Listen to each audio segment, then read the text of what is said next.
ہمارے حضرت کے پاس ایک شخص آیا, اس نے کہا, وہ پٹھان تھے, ہمارے حضرت سے بیعت ہوئے.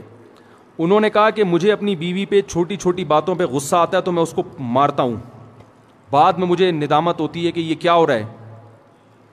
بولو بھائی, غلط ہو رہا ہے. لیکن اللہ کا خوف تھا نا, تو ان کو احساس ہو گیا کہ میں جو بیوی کو بلا وجہ مارتا ہوں, بلا وجہ کیا مارنا تو بہت سخت حالت میں اللہ نے اجازت دی ہے, بہت ہی کوئی معاملہ خراب ہو جائے تو ہاتھ اٹھانے کی اجازت دی ہے. ہمارے نبی صلی اللہ علیہ وسلم نے پوری زندگی اپنی کسی زوجہ پر ہاتھ, بولو بھائی, نہیں اٹھا. یہ نبی کے اخلاق تھے. ہمارے ہاں بعض لوگوں میں رواج ہے جانوروں کی طرح کوٹتے ہیں, پیٹتے ہیں, تمیز سے بات ہی نہیں کرتے. جب بات کریں گے, یعنی حضرت مفتی تقی عثمانی صاحب ایک بیان فرما رہے تھے کہ ایک شخص نے, فرماتے ہیں, مجھے بتایا میرے والد صاحب کو کہ میں جب گھر میں جاتا ہوں تو سب گھر والے ڈرنا شروع ہو جاتے ہیں, کانپنا شروع ہو جاتے ہیں. تو بڑے فخر سے بتا رہا تھا کہ میرا گھر میں اتنا روب ہے. تو فرمایا کہ یہ قابل تعریف نہیں ہے. ہم نبی کو اگر فالو کرنا ہے, نبی کی اتباع کرنی ہے, تو صحیح حدیث ہے, حضرت عائشہ رضی اللہ تعالی عنہا فرماتی ہیں کہ آپ صلی اللہ علیہ وسلم جب گھر میں داخل ہوتے تھے تو مسکراتے ہوئے چہرے کے ساتھ داخل ہوتے تھے. تو مجھے جب کسی نے بتایا نا ایک طالب علم کا قصہ کہ وہ گھر میں داخل ہوتا ہے تو گھر والے کانپنا شروع ہوتے ہیں, میں نے کہا وہ کوئی چنگیز خان کی اولاد ہوگا, پھر وہ اس کا اصلاحی تعلق کس سے ہوگا, چنگیز خان سے. چنگیز خان بھی جب بغداد آیا تھا نا تو سب کیا ہو گئے تھے, کانپنا شروع ہو گئے.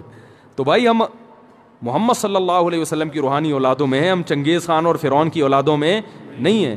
تو گھر والوں کے بارے میں بھی آپ صلی اللہ علیہ وسلم نے اخلاق بتائے ہیں.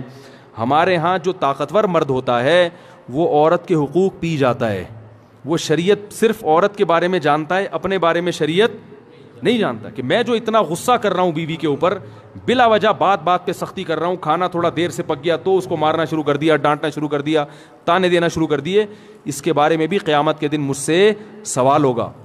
ایک میں واقعہ سناتا ہوں پھر اپنی بات کو ختم کرتا ہوں. دیکھو, ایک صحابی نے اپنی ایک باندی تھی, عبداللہ ابن رواحہ رضی اللہ تعالیٰ عنہ, بڑے مجاہد صحابی تھے. عبداللہ ابن رواحہ بڑے مجاہد صحابی تھے. ان کی ایک باندی تھی, وہ باندی بکریاں چرایا کرتی تھی, ریوڑ لے کے جایا کرتی تھی.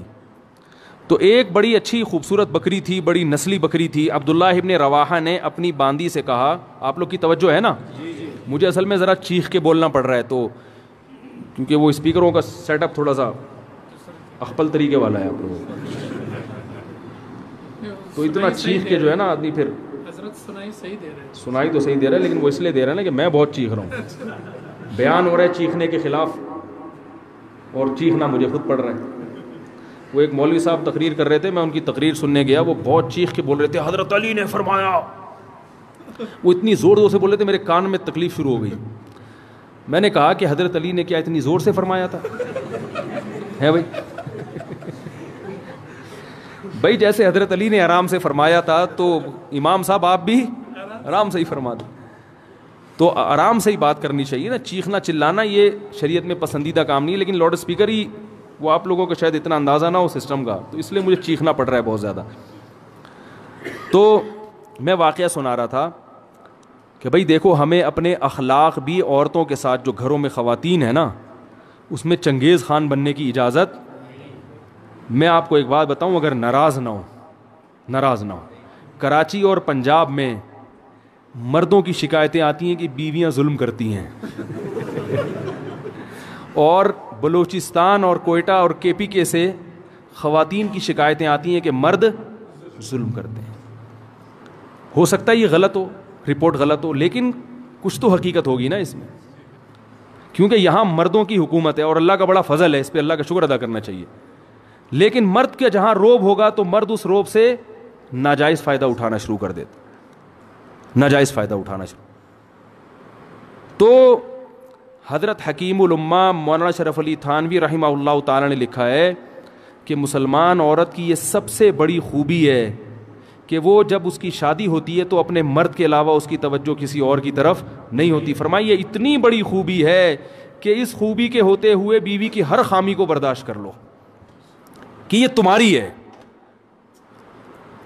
جن لوگوں نے باہر ملکوں میں سفر کیا ہے نا وہ یہ جانتے ہیں کہ وہاں عورت میں ہر خوبی ہے، مگر اس کے بارے میں یہ بھروسہ نہیں ہوتا کہ یہ صرف میری ہے یا میرے علاوہ اس کی کسی اور کی طرف بھی رغبت ہے. یہ بہت بڑا عیب ہے. تو مسلمان عورت میں اب تک الحمدللہ خیر غالب ہے، وفا کرتی ہے اپنے شوہر کے ساتھ، شوہر کو فالج ہو جائے علاج کرے گی اس کا، بھاگے گی نہیں وہاں سے. باقی آپ ذرا جائیں نا دنیا میں سفر کریں تو میاں جب تک کما رہا ہے، صحت اچھی ہے تو میاں ہے، ذرا سا مسئلہ خراب ہوا عدالت سے طلاق لی اور کسی اور سے شادی کر لی. ہمارے ہاں خاندانوں میں جب نکاح ہوتا ہے تو زندگی بھر کے لیے ہوتا ہے، جب تک کوئی بہت سخت مشکل نہ ہو طلاق کی طرف نہیں جاتے. تو یہ بہت بڑی خوبی ہے. تو کے پی کے سے اور بلوچستان سے جو شکایتیں آتی ہیں اس میں مردوں کی سختی کی شکایتیں آتی ہیں کہ مرد عورتوں پہ بولو بھائی ہاتھ اٹھاتے ہیں، چھوٹی چھوٹی باتوں پہ مارتے ہیں، تانے دیتے ہیں. آپ لوگ کے علاوہ کی بات کر رہا ہوں، آپ لوگ ناراض نہ ہوں. آپ لوگ کے علاوہ جتنے مرد ہیں جو میرا بیان نہیں سن رہے ان کی بات کر رہا ہوں کہ وہ بیویوں کو مارتے پیٹتے بھی ہیں، بلا وجہ چھوٹی چھوٹی باتوں پہ ڈانٹتے بھی ہیں. اور معذرت کے ساتھ اس میں دیندار اور بے دین سب برابر ہیں. وہ سمجھتے ہیں ہماری غیرت، ہم نے بیوی کو جو ہے نا ایسا دبا کے رکھا ہوا ہے، صحیح ہے نا، جب چاہے تھپڑ مار دیں کچھ نہیں کر سکتی. تو یہ غیرت نہیں ہے، یہ بد اخلاقی ہے.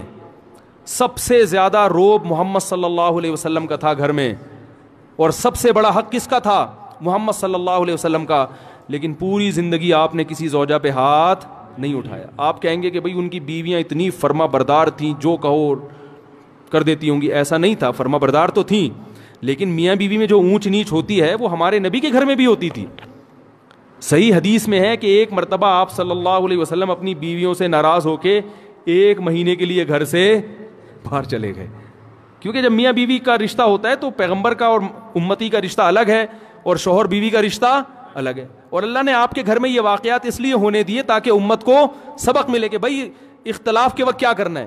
تو کتنا پریشان ہوئے ہوں گے کہ 1 مہینے کے لیے گھر سے غائب ہو گئے. فرمایا میں نہیں آؤں گا قریب کسی کے. اور جب 29 تاریخ ہوئی ہے نا تو گھر چلے گئے. صحابہ نے کہا یا رسول اللہ بھی 30 دن پورے نہیں ہوئے. آپ نے فرمایا مہینہ 29 کا تھا. ٹھیک ہے، مہینہ کس کا تھا؟ ناراضی کو ختم کر دیا پھر. لیکن ایسا نہیں کیا کہ ناراض ہوئے تو گھر میں چیزیں توڑنی پھوڑنی شروع کر دی ہوں اور اٹھا کے مارنا پیٹنا شروع کر دیا ہو جو آج ہمارا حساب کتاب ہے. ہاں کوئی بہت ہی ٹیڑھی پسلی کی عورت ہے، بالکل ہی سدھرنے کا نام نہیں لے رہی، تو شریعت نے پھر مجبوری میں ہاتھ اٹھانے کی اجازت بھی دی ہے. لیکن ایسی عورتیں ہمارے معاشرے میں ان کا ریشو بہت کم ہوتا ہے، خاص طور پر ان علاقوں میں تو فرما برداری کا عنصر زیادہ ہے. تو اس میں ایک چیز میں ایک حدیث آپ کو سناتا ہوں، اس کے بعد اپنا بیان ختم کرتا ہوں. عبداللہ ابن رواحہ رضی اللہ تعالیٰ عنہ، عرب جو تھے نا یہ عورتوں پہ بڑے سخت ہوا کرتے تھے، خاص کر قریشی. جو قریش کے قریشی لوگ تھے نا یہ بیویوں پہ کیا ہوتے تھے؟ سخت ہوتے تھے. لیکن اسلام آنے کے بعد کیسے تبدیل ہوئے؟ عبداللہ ابن رواحہ رضی اللہ تعالیٰ عنہ نے وہ اپنی باندی سے کہا کہ میری اس بکری کی خاص طور پر تم نے کیا کرنی ہے؟ حفاظت کرنی ہے. تو اللہ کی قدرت کہ وہ بھیڑیا آیا اور اس بکری کو کھا گیا. عبداللہ ابن رواحہ کا غصہ آیا اور انہوں نے 1 تھپڑ لگا دیا باندی کے. صرف 1 تھپڑ مارا ہے، بیوی کے نہیں بلکہ، حالانکہ باندی کا درجہ بیوی سے، باندی تو نوکر ہوتی ہے نا، غلام ہے، لونڈی ہے، اس کا وہ مقام تھوڑی ہے جو بیوی کا ہے. 1 تھپڑ لگا دیا. عبداللہ ابن رواحہ رضی اللہ تعالیٰ عنہ چونکہ مسلمان ہو چکے تھے نا، زمانہ جاہلیت میں تو ہوتے تو 20-30 تھپڑ مار دیتے کہ بھئی اس نے غلطی کی ہے. ہم ہوتے ہم کیا کہتے ہیں یار بھیڑیے نے کھانا تھا تو اسی بکری کو کھانا تھا ہے بھائی، اور بکریاں نظر نہیں آئیں، اس کا مطلب تمہارے بھیڑیے کے ساتھ کیا ہیں؟ تعلقات ہیں. ٹھیک ہے، تم نے مخبری کی ہے بھیڑیے کو، اسی کو کھاؤ آ کے. 10 باتیں سوچتے اور منفی ذہن چلتا. عبداللہ ابن رواحہ نے غصے میں 1 تھپڑ لگایا مگر ندامت ہوئی. کیوں؟ اسلام لا چکے ہیں، ان کو پتا ہے کہ ایک ایک عمل کا قیامت کے دن جواب بولو بھائی دینا پڑے گا. اگر اس میں باندی کی غلطی نہیں تھی تو میرا تھپڑ قیامت کے دن اعمال میں لکھا جائے گا. اور عین ممکن ہے کہ باندی کی غلطی نہ ہو، کیونکہ بھیڑیا جب آتا ہے تو وہ تو نگرانی کے باوجود کھا جاتا ہے. اب احساس ہوا تو رسول اللہ صلی اللہ علیہ وسلم کے پاس آئے، عرض کیا یا رسول اللہ میں نے باندی کو تھپڑ مار دیا، کیا مجھ سے ظلم تو نہیں ہوا؟ مختصر سنا رہا ہوں حدیث. آپ صلی اللہ علیہ وسلم نے صحابی کو حکم دیا کہ اس باندی کو آزاد کر دو. اس وقت آج کے حساب سے دیکھا جائے تو باندی کی قیمت کروڑوں اربوں روپے بنتی تھی. سب سے مہنگا مال کیا ہوتا تھا اس زمانے میں؟ باندی.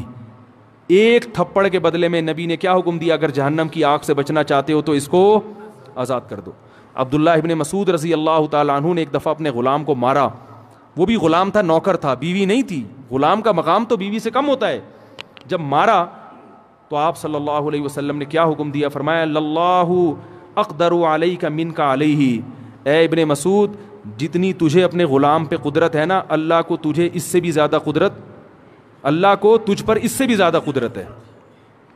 تو آج اس کو مار رہا ہے اس لیے کہ تیرا نوکر ہے, یہ کچھ نہیں کر سکتا. اللہ تیرے گناہوں پر اگر سزا دینا تو بھی کچھ نہیں کر سکتا, کیونکہ اللہ کو تجھ سے بھی زیادہ طاقت ہے. تو جیسے تو یہ چاہتا ہے کہ تیری خطاؤں کو اللہ معاف کرے, تو بھی اپنے ماتحتوں کی غلطیوں کو معاف کر. عبداللہ ابن مسعود رضی اللہ تعالیٰ عنہ ڈر گئے. فرمایا ہوا عتق لوجہ اللہ یا رسول اللہ, بس اس کا کفارہ یہ ہے کہ میں نے اللہ کے لیے اس کو آزاد کر دیا. فوراً آزاد. کروڑوں روپے کی ملکیت ضائع کر دی اپنی, آزاد کر دیا. تو آج بیویوں کو مارا جاتا ہے, بلا وجہ پیٹا جاتا ہے, بلا وجہ تانے دیے جاتے ہیں. تو نے باپ کے گھر سیکھا کیا ہے؟ تیرے باپ نے تجھے تربیت نہیں کی, تیری ماں نے تجھے سکھایا نہیں ہے. یہ کتنے برے تانے ہیں بد اخلاقی والے. بھائی کوئی خامی ہے تو محبت سے انسان بتا دے. ہمارے ہاں اصلاح کا عنصر کم ہوتا ہے, تانے دینے کا عنصر بولو بھائی زیادہ ہوتا ہے. تو بھائی یہ اگر آپ اس طرح سے کریں گے تو کل قیامت کے دن اس کا جواب اللہ کو بولو بھائی دینا پڑے گا.